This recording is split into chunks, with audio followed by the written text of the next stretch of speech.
Hello and welcome to another episode of Footy Form Guide. And unfortunately for you, Harrow, he's still in Bali, and for legal reasons, we can't exactly say why he's not back. But now that we've got such a good embassy over there, hopefully it all gets sorted soon. Will. Allegedly, he should be fine. Allegedly. Allegedly he did nothing. Allegedly he imported, he exported nothing. Nothing happened. Harrow's a fantastic guy. And someone even in the comments last week said he looms large because he got so many mentions. He did. And as he should. But have I ever met Harrow?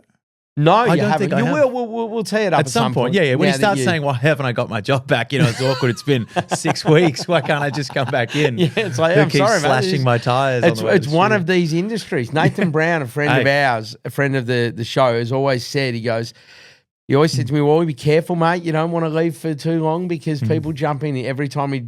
Guest host 3-1 recovery always told me that. Got sick on In the Back Pocket a couple of weeks. Yeah, that's this is what happens, and we've seen it happen to him. So, yeah, but, mate, glad to have you back in the studio. Thank you. Massive weekend of footy just past round 16. Before we get into round 17, what went right and what went wrong? It was a very good week overall. It was. So we'll talk about the highlights, of which there were more than lowlights again this week, which is what we want. Port Lion, best bet, covered easily. I'll talk about the things we got wrong in that game, or that namely I did in that game after this.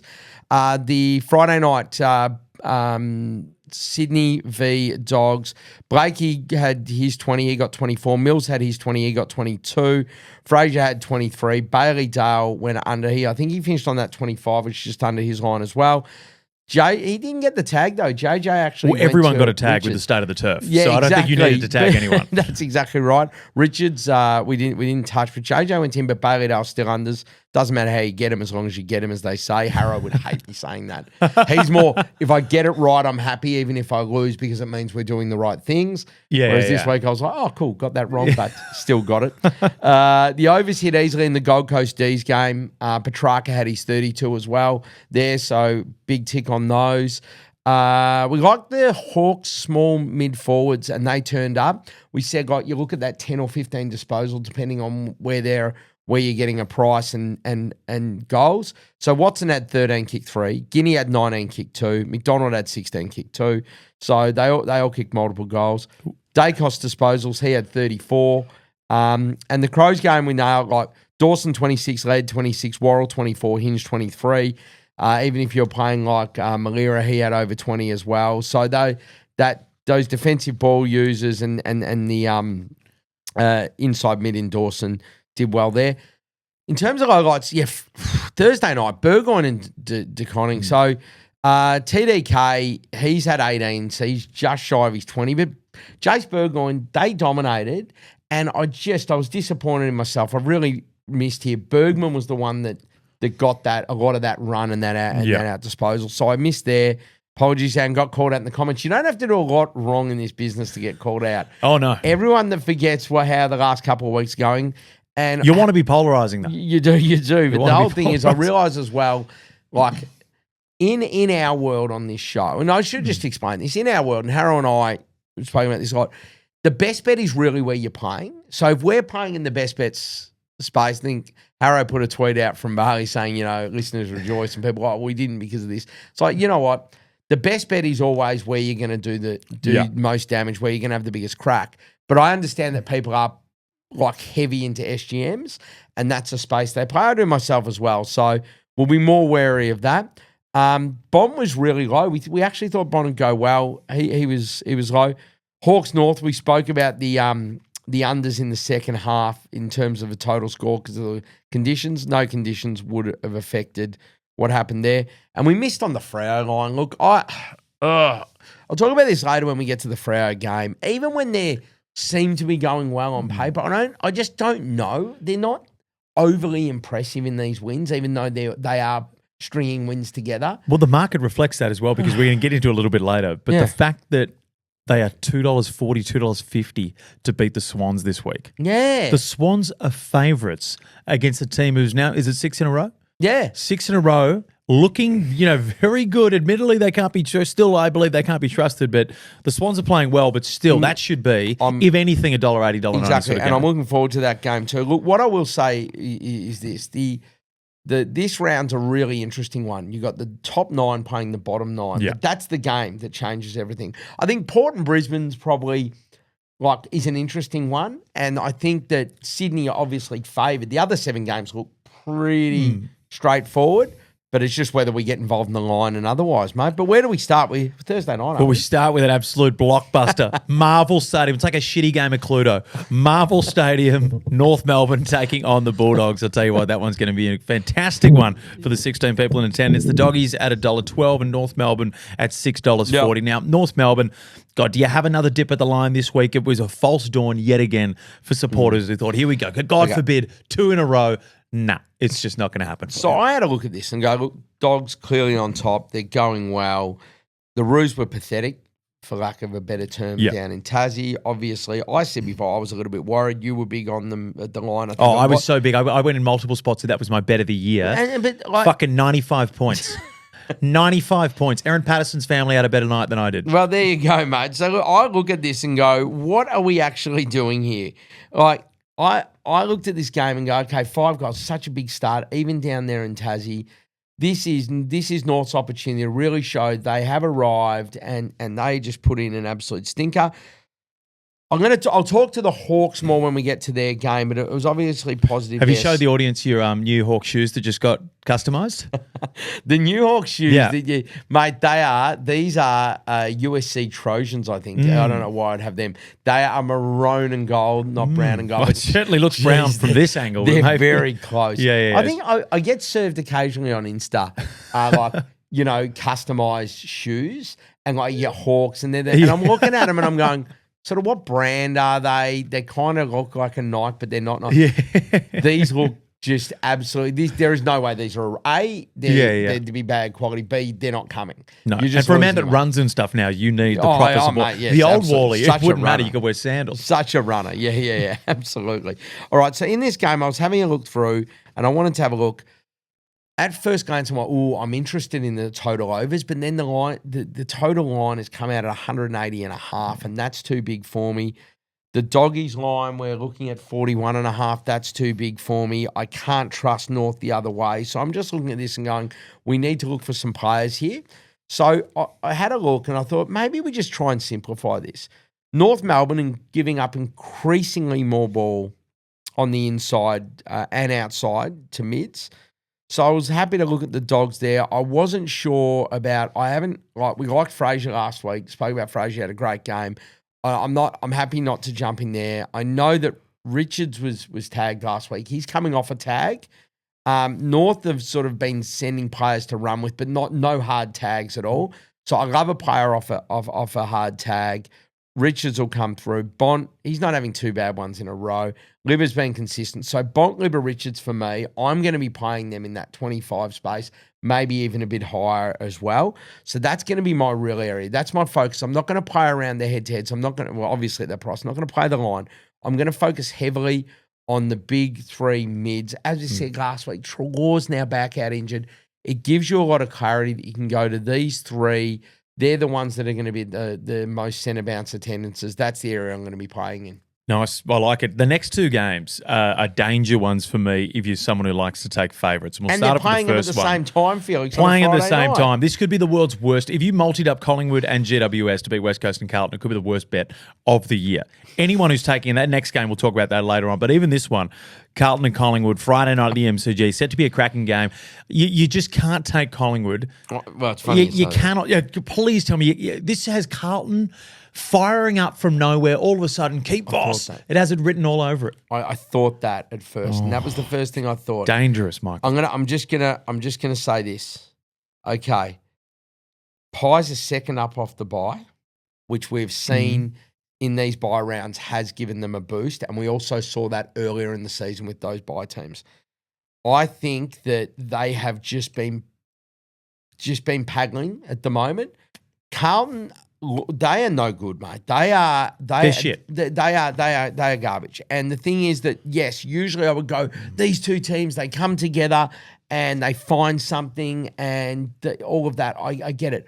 I'm looking at this differently and go, okay, is this the game where Collingwood go, all right, we're actually going to get up for this now and we're going to have a crack and we're going to serve this to them. The line's 26.5 points. I don't just like Collingwood to win.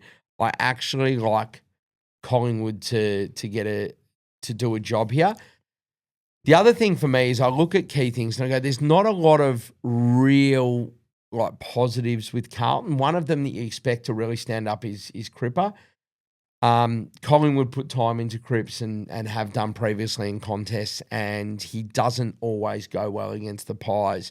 So I go, that's another. You could have a look at his disposal underline when they come out. I don't even know what that's going to be. It's so unpredictable at the moment. But I go, even their absolute superstar that has put this team on the back so many times isn't going all that well and doesn't go all that well against this team.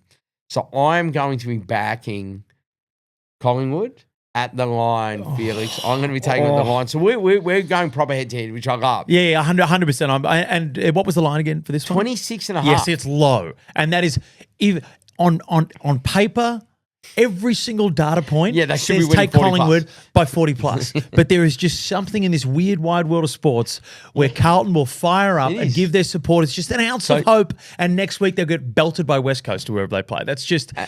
This is, and I know that this is what they do, right? I understand all that completely, and I'm 100% on board. I'm not denying that, and I just thought just off the top, I'm going to bring up something I wanted to have a quick look at, because I genuinely think that there is. If I look here, I'm going here, Felix. I'm going here, and I'm just padding for time because I wanted to actually bring up Cripper. So Cripper, who goes well against everyone, his last 5 against Collingwood has gone 16, 30 was late last year, when they started coming on with the run again, which is fine. He won to have 45 votes for the year.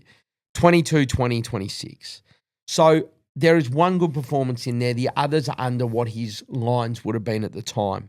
So I look at that and I go, what is he actually doing? Lately, he's been 17, 24, 21, 15. He's not going that well anyway.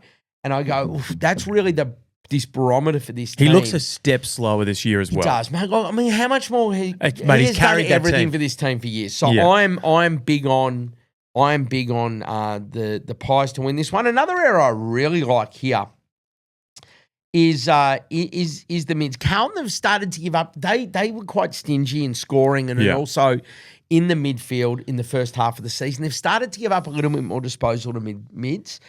I like Pendles. He's cleared 20 in his last 10 games. His last 6 against them.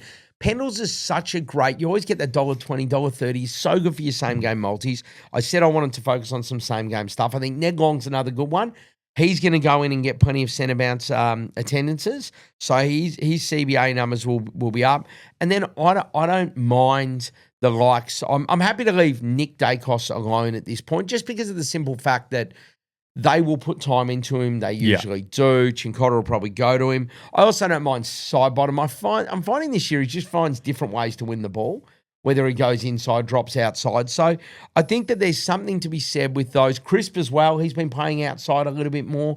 So those outside of Dacos, but those other mids for Collingwood, I think that a little same-game multi could be formed with those. And as we always say, footyfgpod on X, on Twitter, that is where closer to the bounce our SGMs and other bets and any moves that will come as markets come out, that's where they're going to drop. So keep an eye on there, because I think that there'll probably be something formed around those Collingwood mids closer to the jump on Friday night. This one, the second Friday night game. Why is there 2 Friday night games again? Because we just to piss fans off. I love that. I love that. How confident you went to answer that. Oh, because I don't understand it. Hey, do you want to know the fun part about this, Felix? There's only 2 games on Sunday. Why? See, there's got to be a reason for that. Yeah. Do you know the best bit? I'm just having a look. 7's got the polo on or something to that. I think they clash. Wow. They clash. There's some of the stuff you think that, quick trivia. Why is the SCG... They clash. Oh, my God, they clash. Quick trivia, because I only just found this out before. Just speaking of just moronic decisions in the AFL's world. Do you know why the SCG is in such bad condition? Oh, yeah. Who played there? Andrea Bocelli. Yeah. Wouldn't they be the most considerate, soft-walking fans of all time? Have you seen opera people? Well, I don't know. Larger. Larger people. Where they're sinking the turf. Yeah. My people. I reckon. You see those opera, the rich old fairly yeah, rotund really. Yeah, there you go. operators. I reckon Have the you ever- Paddington end must have been where the VIP was. So Andrea Bocelli has gone and wrecked. Yeah, there you go. So there you go. It's the SCG has been good all year. Now I was listening. I think it was on SEN this morning, just on the drive in. It was early, and they were talking. I think it was on SEN. They were talking about Port Adelaide made a complaint or put in a call to the AFL after they played there earlier in the year. Yeah. And so like, And there was also an AFLW complaint another time. Okay. After an injury that was looked at and ignored. This is not like you see. Optus actually pulled up surprisingly well. They had Origin. 2 games and Origin. It's the crowd stuff. It's when they got to put the mats out and then people stamp on it down. That's what's always going to ruin it. And Sydney with the rain. It's all that stuff. But the fact that with all these reports, and there's going to be 100 mils of rain apparently this weekend, they're still going to go ahead with this. You just hope no one gets injured because shit is going to hit the fan. But let's get back on track here. The second Friday night game at Optus, $1.28 GWS against West Coast $3.72. One of the most peculiar head-to-head prices I've seen in a long time because I would not take West Coast at short odds of $3.72 and I would not take GWS at $1.28 as someone who's addicted to just head-to-head betting because I enjoy the feeling of just getting, it's just it's like old school. It's like doing it manual. Okay, just getting a win. I've got something for you as well. I can't do that. I did this a couple of times over the weekend when I just create something in the lead up to a game I'm looking forward to. Yeah. So I might just do a few little things throughout the day on short price. Harold will be hating I'm saying this. I might look at short priced, non-connected like disposal winners. This is not like big investment. This is your fun, lighthearted punting, but like some disposal things into a head-to-head result for a night game to make it Yeah. And you're getting $4 or $5 instead. Anyway, neither here nor there, Harrow. If you hear that, I didn't say it. All right, so this is an interesting one here. Both sides actually restrict backs and the defenders winning ball, which means that the mids usually go big. On top of that, West Coast give up heaps to mids. That's what they do. They love doing that. They give up plenty to mids. So I look at this and I go Callaghan and Green. Finn Callaghan, Tom Green. The other one I liked and Harrow wasn't as keen on was Ash to get some ball, but he was a little bit more, and I went there, that was one, but he made a good point on that. And he goes, look, just you're better off focusing on these two. And Ralston has now had 63 and 65% centre bounce attendances the last 2 weeks. So you could look at him for a price. I don't have a price live for him yet as of time of recording, but maybe he's a 20. But Callaghan and Tom Green for me will be 25 both, 30 both, even 35 both. I think it's absolutely the fill up on Big those. time. They're the two that we're going to be playing. And the other one for me, all right, West Coast give up goals to Keys. It's no surprise there. There is now no McGovern anymore, unfortunately, but it gets even worse for them. Hogan had 9 last time they played, so I'll be laddering Hogan. The other one for me is Cadman. He's starting to look really good, so I'll probably play him for a couple. So I might go, it might be a 2 and 3 at the low end or 3 and 4 for Cadman and Hogan respectively, and then I'll ladder Hogan up. I think this is the sort of game where he comes in, steps up. You're right, though. Like GWS on the road where they've been so inconsistent. West Coast that have popped a couple of good performances out over the years. Can't back them to win. Probably don't want to take a juicy line here because the line, Felix, is 23 and a half. It's only 4 goals. But GWS as well. On the road, they might just turn up and go, we want the points. But I could see Hogan. Gun to my head, I'm taking GWS to the line. Of course. But I think Hogan's the one. Green and Callaghan in the midfield, and Hogan for goals are the ones for me. Hogan's the one for me, especially with McGovern out. That's going to be my bet of the round in this one because as well, he's usually a very unselfish player for a forward, which is amazing for someone who still kicks these bags of 9 and he's done 10 before, I believe. But he could see Jeremy Cameron up there in the Coleman. He is out of the race because Geelong have a pretty easy run home. He is out of the Coleman race if he does not kick, I would say, at least 7 to 10 here. And we're going to talk about Jezza soon because he's going to have a day out, I would have thought.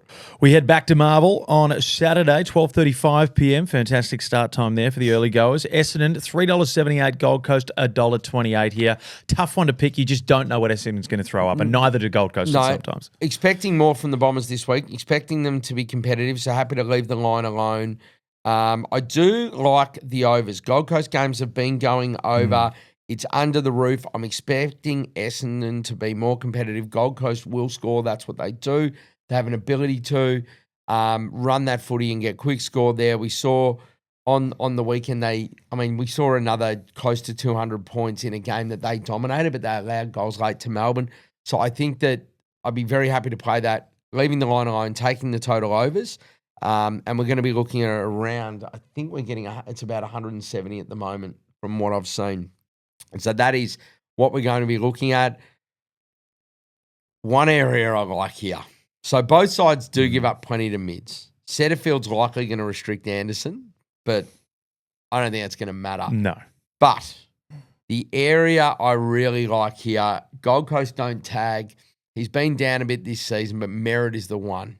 So Merritt's not going to get a tag when he doesn't get tagged, when they don't put attention into him, because teams have to. He is their whole game plan, mate. Yeah. He is the reason, he's the win-loss reason with them. So when he doesn't get that attention, he goes really well. So I will be going Merritt over his line. I'll be going Merritt for 30 and maybe even a little bit higher, depending on the price when it drops. You can't bet on 40 plus, can you? You can bet on 40 plus. You can bet on 40 plus, but you can't bet on over 7 plus goals. You can't bet on 8, 9, 10. And this is the whole thing, is that some bookies That's are what's starting annoying to to me. do it. Yeah. It's a pain, but you've really got to go out there. What I would say, I've spoken about this before. If you look at Bet Sniper, which is a website that I use, that you would be able to go in and you can compare the different books.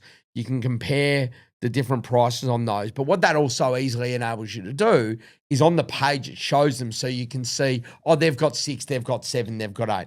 Isaac, how much does he love kicking goals, by the way? Well, in the third quarter specifically. Really enjoys it. All right, so, and people listening, Felix is just holding an Isaac Heaney bobblehead. Yep. I have a CJ, Giarth bobblehead, and then there's a Super Rogue, the Oscar Allen bobblehead. Oscar Allen one. So there you go. There couldn't be many people that are on the because you thought he was going to the Hawks. That's when he was sick. Fuck. Well, I think he's going to Brisbane. You were now, ready to paint that. There you go, like the Brisbane with the shoes. Reeboks. Yeah. All right, so the other area I really like here, so I'm big on Merritt. The other area is Bombers give up more goals to key forwards than anyone. Across their last 5 games, across their last 10 games, they have given up more goals to key forwards than anyone. So you've got King and you've got Jeb Walter, who's starting to actually come on nicely. So I'd be happy to play in those space and find some goals for them, whether you just want to take King or if you want to actually throw Jed some as well, it's up to you. But to be clear here, total overs, Zach Merritt disposals, and the keys in big Ben King and Jeb Walter for goals. Do you remember last week I said that I don't think Sam Darcy will kick 10, for quite a while because he's not one of those scoop and score, pick up the ground type guys. Yeah. He kicks 3 on the weekend, all off that exact side. He didn't kick a single. So I backed him the 5 and the 6, and he kicked 3 in the first quarter. So I'm sitting there Cheshire catting it, happy as Larry. But he was still $2. Hopefully you laddered it down because he was still $2.20. Yeah, I know. For 3. All I do with that is all I do with those is I go down to where it's even money if I'm really confident, and I bet half my bank on that, so I'm fine, and then the rest on the others. It's sick. It's sickening when you have to watch a game. You've got someone for 2+, because in today's modern game, to kick 2 goals, it should never be $1.30. No, but I've taken in a same game multi. Like I think Patrick Voss was $1.70. One where to kick 2. In no world should that guy be $1.70. He's a great player, but he should not be $1.70 with how hard it is to kick goals. Let's go over to Geelong at 4:15 p.m. Nice little appetizer before they get their early bird specials at the RSL. $1.03. Richmond at $12.50. Now we laughed at, I believe, last week who was the $12.50. It was West Coast against the Pies. And they actually put a bit of a fight in. They were great. So you just never know here. This is a different beast. Curfew watch, Noah Bolter, 4:15. First half operator? I don't know. I'm got to get back from Geelong. Yeah, I know. I'm not sure exactly what's going. Wait for this. I don't think it will matter, but Lynch is going to be out. We know he's going to have a check big the V-line holiday. schedule. So just check there with Bolter. I'm sorry, I'm not fully across the rules and regulations around curfews.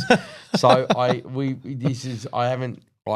I don't know exactly what's going on there, but my understanding was he wasn't playing. I would say 4:50 because what's the curfew? I think the curfew was 8 p.m. wasn't 8 p.m. It'd be too close. You'd imagine it'd be too close. And barring a even beef 9, Wellington it's getting dinner. close because you finish at 7, like rushing home. They said they weren't flirting with any of this. This was going to be really clean. Maybe it is a bit later. That would be funny if he got arrested on the way back. That'd be ridiculous, wouldn't it? So anyway, where are you playing? Regardless, I am massive on this Geelong have had Richmond's number for some time. I think that down there they are going to do an absolute job on them. Okay, Geelong are on the same amount of points as Adelaide with an inferior percentage. They're a game crew. The Doggies with an inferior percentage. They have better percentage than other teams. So it's not a need percentage, but it's definitely a handy percentage. They dominate. They win down there against inferior opposition. They beat up on them too. This is not usually where... Yeah, they're a team that can kill someone. They can absolutely dominate them. On top of that, Richmond give up goals to key forwards. Cameron and Neil, the duo down there. Jeremy Cameron leading the Coleman. He's a short price there. I think he's going to have a day out. Shannon Neil. I think. Where did Shannon Neil pop up from? Where was he at? Their football factory, mate. This is what they do. Mate, I remember the first time he sort of popped up and I noticed him. This guy's a key forward. Like, he's a grow big dude. footballers. That's 100% what they do. Probably the same farm that grew Tom Hawkins. Mate, I'll tell you what, they are just so good at, they just produce them. Anyway, I'm massive on Cameron and Neil here. I think they'll go really well. Richmond give up to Keys. We know that. It ticks all the boxes for me here. So they both go in for goals, but Geelong laddering for me. Yeah, that one looks I see the ladder. The line 59.5. Yeah, it's 59.5. I would take, gun to my head, I'm taking Geelong at that. So what I'll be doing here, my theory on this is I'll take the line at 59.5, and then what I will try and do is I'll try and take high 60s, high 70s, high 80s, high 90s, or maybe if it's a 75 and an 89 and a close. And I don't mind taking one just under 100. Just in case, like, Richmond really try and stifle late to try and keep it under 100. Teams are quite proud they haven't given up a 100-point loss this season, so maybe. But I think that Geelong will be far too good. They will recognise this as a great opportunity to be able to come out and put on an absolute clinic, build percentage, and just head towards that top 2 spot in September. So for me, it's Geelong to win by a lot, and quite simply, it's Cameron and Neil goals. Certainly will be an interesting game there. Hopefully, for our punting sake, it can be an absolute blowout and a disaster on the eyes. But Saturday night, we head to the Gabba. Brisbane coming off the bye at $1.21, and Port Adelaide, $4.45. This one, again, if you're one of those people that really reads into teams on the back of the bye, you'd probably be looking towards Port. Absolutely. Yeah. Look, I spoke... look, one of the other things that we will say is that, yes, there's the bye, but there's and I'll speak about this in the Hawks game, second week off the bye, we see a bump as well. Yeah. Look, I look at Brisbane, I go, Brisbane at home, Brisbane are the better team. Brisbane are the one that are going to be heading to finals. Brisbane will, when they get all their shit together, Brisbane are going to be fine. I know that it's an if, but every time people start going, is there a worry? They come up and they win a game that probably we think that they shouldn't. That's fine. They're a great outfit, and I've got full confidence that Brisbane will be fine this season. But I look at this and go, Port Adelaide have been playing well. The game against Sydney is a different sort of a game. Sydney are a different outfit. I said that last week. Yeah. Sydney have been going well. Apart from that, Port's last month's been pretty good. They did what they needed to do against Carlton. So I go Brisbane off the bye. I don't have confidence in Port. I don't have confidence in Brisbane covering it. I'm not backing $1.21. I'm happy to leave this game completely alone in that. The one play I really, really like here, Brisbane don't tag. Yeah. Brisbane do not tag. Why is that? Do they? They just back their midfield in, right? Yeah. Brisbane back their midfield in. What they do is they restrict to the defensive ball users and defenders a bit. So I'll leave Connor Rozee alone. I'll leave him alone. It's Zach Butters. They're not going to send anyone to Butters. They're going to win. They're going to win the midfield battle. Butters is going to get his ball inside, outside. He gets it everywhere. So I think Zach Butters can cover his line and have a game. So I'll probably go Butters line, Butters 30, Butters 35. Betting idea. Yep. If your player gets 18 disposals, but over a certain percentage of, efficient disposals, you get bumped to 20. Oh my God. Because sometimes you can be sick. Niche. A player can have the most outside. Max Holmes can have 24 disposals and they'll all be just, pinpoint laser kicks. Bailey Smith will have 26 and they'll hack it forward. I should be rewarded for thinking that Holmes was going to be the dominant force. AFL fantasy is just AFL fantasy, because you can bet on fantasy markets. AFL fantasy are very much just a kick is 3, etc. Is Supercoach more disposal efficiency? Because what you would do, have a look into this, and I don't know. I think Oh, no, I think you can only bet on AFL Fantasy. If you can bet on Supercoach, that'd be a thing. If AFL was played in America, Vegas would have all of these. 100%. You would just ring up and they go, we'll create that for you, sir. Bang. Yeah. Oh, that'd It'd be be heaven. nice. And we'd also be sitting in a swim-up pool playing blackjack. You know what? Life would be Very sweet. different. Yeah. 100%. Oh. Towel for your hands, sir, so you don't get the chips dirty. Yeah, thank you. But Sunday footy. Let's jump over to Sunday. Is that let's your do it. last on that one? Oh, yeah, we just got Saturday night before because What's happening Saturday night? We've got dual Saturday nights because again, we're just going to play. This is an honest beers It's an honest beers Are you guys match. going to the game? We will be going to the game and we're Nice. putting it out to the community to have a bet on, and we're going to see what they want us to bet on it. And we'll be back. It'll be the line. It's an 18.5 point line. Jack Higgins, 12 goals. But it'll be more what the punishment is for the loser or the reward for the winner. So wait and see. But very excited about it. Yeah, St Kilda Hawks, $3.11 to the Saints. Hawthorn at $1.37 coming off a big win. Yeah, well, the Hawks had just a little out. There's been a tiny move in the market because Josh Weddle has just been announced now that he has bone stress in the back. Ended up on Justin Bieber's Instagram story as well, Josh Weddle. Yeah, there you go. I saw that, mate. So Pretty cool. bit of a and now he's out. bittersweet week for Josh. Don't know. Early reports are could be the season. Don't know yet. Hopefully he's back. We'll wait and see. But knowing our luck with key players in the back half, they'll be out, and we will go. They're going to come back. They're going to come back, and he won't. So gutted for him, but looking around that, and it was an area we were going to look at in terms of this. Saints to wingers. This has been something they've done. St Kilda has been an interesting one. The last 2.5 years, St Kilda have always given us an angle. There's always been an edge. Whether it's mids, whether it's defenders. At the moment, it's outside mids, so really wingers. That lines up nicely. Carl Amon coming off a great game. Massimo D'Ambrosio being great last year. Still been good this year without hitting the heights of last year. But we're talking about two players that have been relatively reliable in getting their 20. You could play them at the 20 and even the 25. But they're the two I'd be playing in terms of disposal because St Kilda do give it up to wingers. Hawthorn were giving up a lot of contested ball to contest inside mids. Just due to that midfield probably not stacking up to some of the others. But the last few weeks, they appear to be back and they've been a bit more stingy. So I wouldn't be trusting that you're going to get a lot of ball against that Hawthorn midfield now because they seem to be restricting quite well the last few weeks. So the area I would be playing, Amon and Massimo for disposal.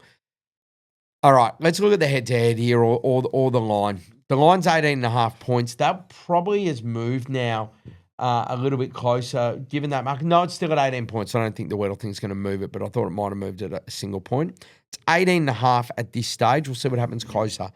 Saints are coming back from Perth in a hard-fought loss with one less day's rest. Hawthorn are second up off the bye. Ooh. They've beaten the Dogs. They've beaten the Crows in a tough-fought win. And they've absolutely annihilated North Melbourne in a clinic down in Tassie. Then they come back. They got that extra day's rest. They're second up off the bye. They're looking good. Gunston's on fire. Every line is clicking. I just go, you almost have to trust that form. The other thing is we're talking about Freo and like how good we don't know where they're at. Like we don't know where Freo's at. So was that really that good by St Kilda or was it just another masterclass by Ross? So for me, Hawthorn, when they've been inferior to the Saints the last couple of years, have still been getting the job done. So I'm happy to take Hawthorn at the line. So it's Carl Amon and Mass for disposals, and it's Hawthorn to cover an 18.5 point line. Incredibly reliable kick-in taker as well, Carl Amon. Yeah. So you know you're going to get them. Always steps outside the box. Yeah. Good man. Good man. Sydney taking on Freo, one of the most interesting head-to-head price lines here. They're playing in Andrea Pacelli's leftovers at the SCG. $1.58 the Swans, Freo 6 in a row at $2.40. Now, how much trust are you putting in the Swans here to take them at $1.58? I personally, as someone who is blindly loyal to the Swans, I even wouldn't take them at $1.58. Well, it's funny you mentioned that because I not only like them at $1.58, I like them at the line. I think that I think the game against the Doggies, the loss there as well, will take a little bit of wind out of the sails. So it's 8.5 points. It will a little bit. I just feel like this is a different team than we have seen in the first 2/3 of the season. They are back. I'm hoping we don't see a scenario where they go, oh, well, season's done. You hope there's still hope because they can make the finals. They can, yeah. It's going to be really hard. But this blind belief that players have in themselves, you'd hope that they continue on with this and they can deliver. Look, they're a completely different outfit than what we've seen. They beat the Dogs on expected scoring. They took care of Port and Freo, who've been Port before that. When you say expected scoring, so expected scoring is basically if all of the shots that are taken on goal, if they go through with the percentage from those areas that they have prior. So you see really help with a Marty not in the lineup. Yeah. So like if you're looking and you're saying these players score 56% from this time, that means for every 156, and then the expected scoring without getting into the technicalities. It's what the data tells you they should be, how many times they should be kicking it. Yeah. So they kick it 8 from 10 times out of this spot, but they missed it. Well, the expected scoring on that would actually give you a different score. Yeah. So the idea being with this is that you look at this and you go, yes, it doesn't really matter in terms of the end result, but it helps us project to the forward and go, how are they tracking? Because next time they're more chance of being closer to that. On top of all of that, Freo have been up for a while. They haven't been overly impressive winning all of these games. 2 extra days rest, playing at home. The Swans, for me, with an 8.5 point line, they're a bet. They are an absolute bet. I'm not looking outside any other area in this game at this stage. I'll be looking closer. We're filming this on a Tuesday. Yeah. Because it's when we can get it done. There is going to be so much more to come on this game. And the other Sunday game, closer to the jump, we'll put that out on X. We'll be looking at that. No doubt there'll be some angles. We haven't even seen the teams. But this, for me, this is the one staple. Whatever team they put on the park should be able to take it to Fremantle. And 8.5 points, it's not enough. I think they're going to get the job done. Yeah, I really like them this week. I really, really like them. Nice. Well, I'm hoping the Swans get that one done, but I am not as confident as Walley is. The Crows versus Melbourne, I think this is one of the best lines of the week if you want to take the Crows. Minus 25.5. I reckon they're absolutely rolling at the moment. You're at Adelaide Oval. Yep. I just think the Dees will collapse if you get a small lead on them, and I think the Crows can do that. Yep, absolutely. I mean, I look at this game. This is another one. Look, we're going to be looking at this one a lot closer as the weekend goes on. There's not even total over-unders out available at the moment on this one.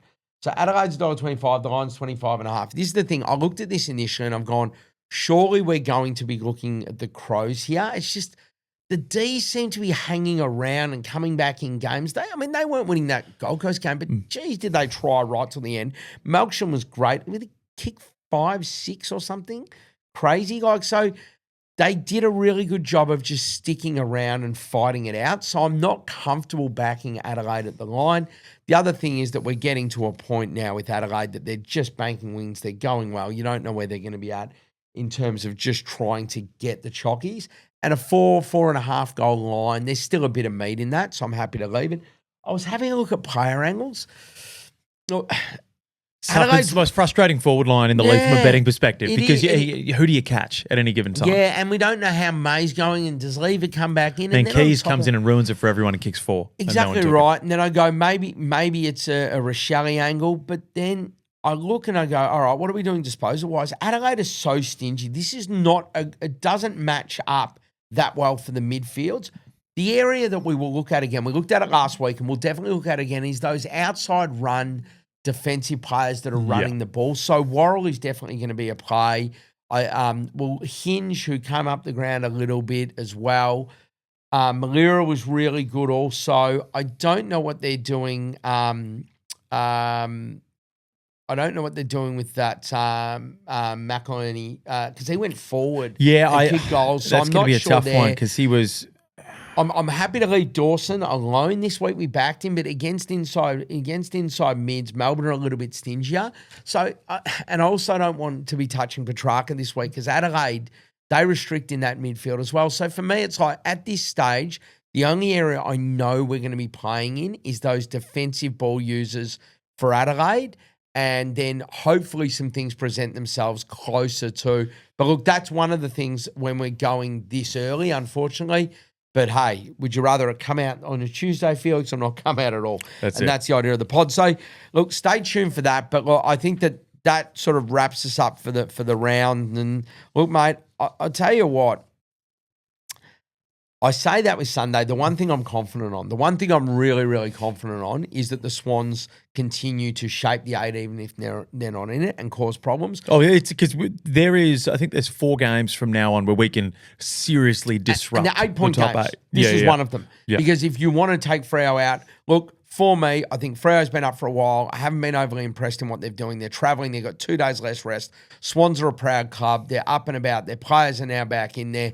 Perhaps will be better for the run, and I can see him actually doing some damage this way, and a lot of different factors. So for me, the Swans at the line, the one team, and what I would consider the most dangerous, and of the one week. team that is the favourite from the bottom 9 playing the top 9 is my best bet of the round. I like it. I'm going with my best. I'm going to go the Crows at the line, a little multi here, $3.62 it comes out with at Sportsbet. The Crows at the line, minus 25.5 against the Dees, and Geelong to cover the 59.5 line against the Tigers as well, which I was $1.90, you still get $3.62 for that. More than happy to roll with that through the week. Love the Geelong line as well. Love Gold Coast Essendon in terms of the overs, but the only thing for me with the Geelong line is just it is so big. Yeah. If I'm confident on a team at 8.5, I don't think they'll win by 10 goals, but I'd rather just take that one. And as the Coleman heats up, the 2 current leading Coleman players playing shitty opposition, day outs for both. If you can, I think the most you can go right now with Sportsbet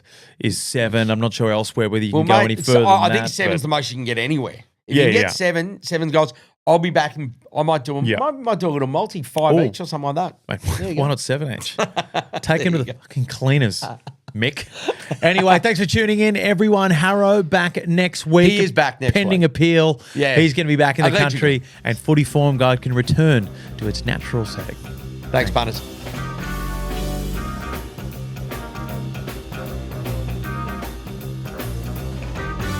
What are you really gambling with?